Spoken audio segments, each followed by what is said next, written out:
Hey guys, this is Timothy. So this is going to be the first video that I'm recording.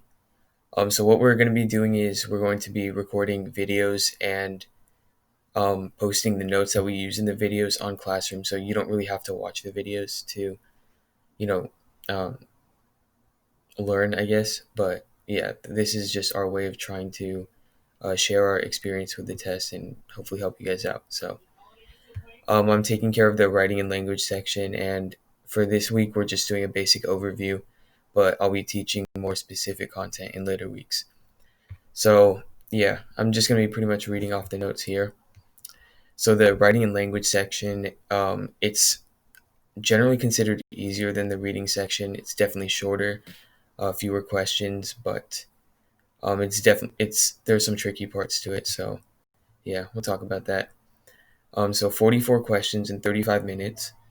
That's four passages with 11 questions each. So, yeah, so 44 questions in 35 minutes. That would mean this is a pretty fast-paced section. So, you have to do each passage in about 8 to 9 minutes or so. So, yeah, just work on your time management, I guess. This is a section that I generally had problems with while practicing, and I did miss a question on this during the actual SAT. Yeah, so lots of practice for this will help. So there are two main types of questions that will be on the writing and language section, and they are expression of ideas and standard English conventions.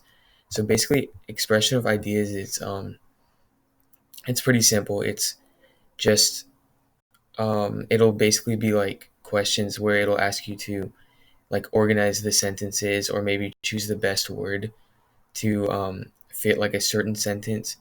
And these are just focusing on using language to further the author's purpose, as it says here. But yeah, I can't really give a better description of it.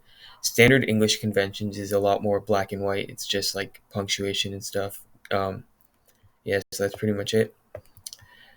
Um, so there are four passages, as I said earlier, 400 to 450 words about. They may be shorter. I'm not really sure, but there is one each from these four categories, which is careers, science, humanities, and history and social studies. So, yeah, you don't have to have prior knowledge of these passages, but you should always read it. Reading is not as important as in the reading section, but it definitely helps a lot because a lot of questions won't make sense if you haven't read the text. So I'm going to be going over general strategies right now. Hold on, I'm having a little trouble with this.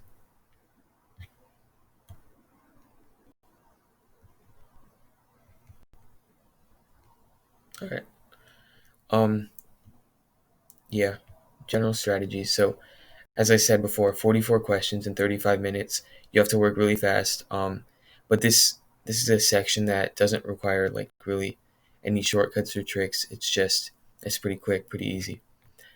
So as I also said before, you have to read, but it's not as important as the reading section. But you still have to do it to make sure you know what the thing is about. So this is probably this next tip is probably the one that helped me out the most while taking the SAT, and that is that every question will have multiple correct answers, but you have to choose the one that is most correct. So that may not make much sense, but basically, like the SAT, the main way people miss questions is not because they don't understand the problem and they can't get it right. It's that they'll see there will be multiple answers that seem right and they'll just choose the wrong one. So with practice, I think you'll be able to 9 times out of 10 be able to choose the right answer, even if there are two that seem just about equally right.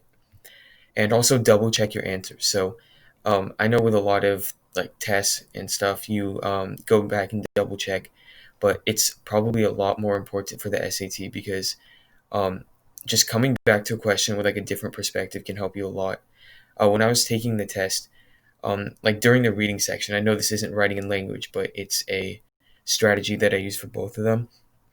Um, there were like three questions that I just couldn't figure out, so I left them blank, and then I left myself about 5 minutes at the end of the section to just go back and look at those. And yeah, I just had a different perspective. I wasn't, just looking at it and not figuring it out. After I moved on and came back, I was able to just get those pretty easily. And yeah, so always double check. Give yourself time to double check because it can mean the difference between, like a 1400 and a 1450 or something like that. So right now I'm just gonna be working through a short history passage. This is gonna be a pretty short video, so I'm gonna do about 5 questions. Yeah, so um, I'm gonna read through this. Obviously, not right now, or I'm just gonna skim through it a little bit. It would be pretty boring for me to read it out loud. And yeah, so I think I'm just gonna talk you through my process for each question. So right now, I'm going to the first question. Oh, uh, so for the writing and language test, most questions will not like straight up ask you a question. It'll just have like an underlined section of the text with the question number next to it, and then it just those questions are asking like basically which of the options is best in the underlined section. So here I'll just read the sentence. Given these solutions as well as the many health benefits of the food, the advantages of Greek yogurt outdo the potential drawbacks of its production. So right off, you can see that this is kind of awkward grammar. The advantages outdo the drawbacks. So um, yeah, so if you just, I think the best thing to do is you look at the answers first and see if there's a better option. So defeat, advantages defeat the drawbacks. That's kind of a weird tone. It's a little personified, I guess. So the advantages outperform the drawbacks. I'd say we'll leave that on because I think that would make sense. The advantages outweigh the drawbacks is D. I think that would make the most sense, and that is the correct answer. So it's D. So you just have to do that type of process for every question. It's normally process of elimination. Okay, so we'll go to 2. So down here you can see the 2 is right next to this underlined sentence. So I'll start with the sentence before it to give some context. To address the problem of disposal, farmers have found a number of uses for acid whey. They can add it to livestock feed as a protein supplement, and people can make their own Greek-style yogurt at home by straining regular yogurt. So the question is, which choice provides the most relevant detail? So the sentence before that says, to address the problem of disposal, farmers have found a number of uses for acid whey. So this should tell you that the next question should only be describing alternative uses for acid whey, which is just a byproduct of milk that's harmful. So they can add it to livestock feed as a protein supplement. That's good. That's something that farmers will do with it as an alternative use. But then the next part is not really good detail. People can make their own Greek-style yogurt at home. That's not really relevant. It's not talking about an alternative use. So we're going to look at the choices. So B, supplement and convert it into gas to use as fuel in electricity production. I think that's a pretty good option, but you always have to look through every single option before choosing one that's correct, because as I said before, there might be one that's more correct. So we'll leave that there. C, supplement, while sweet whey is more desirable as a food additive for humans. So that's not relevant at all. It's just talking about like what humans like to eat. That's yeah. So we'll just get rid of C. So D is supplement, which provides an important element of their diet. That's also not addressing the main point of it, which is what farmers can do to make sure acid whey is not going to waste. And yeah, that's not really it. So B is the correct answer here. So 3, I'm going to read this sentence here. It says, if it is improperly introduced into the environment, acid whey runoff can pollute waterways, depleting the oxygen content of streams and rivers as it decomposes. So as it is, I think it looks pretty good. We'll just look at the choices to make sure A, no change is not the correct answer. Or right now it looks as if A is the correct answer, but we're just going to make sure there is nothing that seems to be more correct than that. So B, can pollute waterways. The apostrophe is misplaced here. This indicates a possessive, like the waterway is possessing something, which is not it. So not B, C. We'll try C. We'll just put that in there. Acid whey runoff could have polluted waterways. That's incorrect verb tense. And 3D, option D, acid whey runoff has polluted waterways. So that also does not fit with the tense. It says if it is improperly introduced into the environment. It's not, it already has been introduced into the environment. So A is correct, which is the one we initially thought. So just two more questions. I'm going to go through this. Okay, 4. So I'll read the sentence here. Yogurt manufacturers, food scientists, and government officials are also working together to develop additional solutions. So let's look at this. The semicolon is not, that is obviously not correct here because the semicolon is used to separate two independent clauses. And we can see here that it's just a series of words. So yogurt manufacturers, comma, food scientists should be a comma, and government officials. So that option is C. Correct answer for number 4 is C. So just one last question here. Oh, this is a very typical question for the writing and language section. It'll ask you to sequence a or like it'll give you a sentence and it'll ask you where's the best place to put it. So this one I think is probably the most tricky type of question. So this is where reading comes into play. Like you have to read, um, and if you read through all the sentences, the answer should become clear. So we'll look at this. So number 5, to make the paragraph most logical, sentence 5 should be placed. All right. So sentence 5. If it is improperly introduced into the environment, acidway runoff can pollute waterways, depleting the oxygen content of streams and rivers as it decomposes.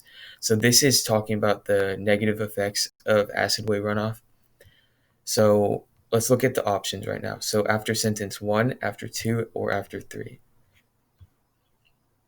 Okay. So after sentence 1, it says the main environmental problem caused by the production of Greek yogurt is the creation of acidway as a byproduct. This is, so if we were to put sentence 5 here, I think that would make sense. So we'll leave that as an option right now. But yeah, we'll check out the other ones. So option C is to place it after sentence 2. So we'll read that. Because it requires up to 4 times more milk to make than conventional yogurt does, Greek yogurt produces larger amounts of acid whey, which is difficult to dispose of. So we can see how the end of this sentence talks about how it's difficult to dispose of. And sentence 5, which is the one where we're trying to figure out where to place it, it starts with, if it is improperly introduced into the environment. So it looks like it makes the most sense to go after sentence 2. But we should look through every option to make sure. So D, after sentence 3. To address the problem of disposal, farmers have found a number of uses for acid whey. So farmers have found a number of uses. That does not really connect at all to the harms of acid whey runoff in the environment. Therefore, the answer is C after sentence 2. So just running through the answers, it's D, B, A, C, C for just these 5 questions. So I took like a little while to do these. It's going to have to be faster when you're taking the SAT to do these problems, but yeah, it shouldn't be tough at all.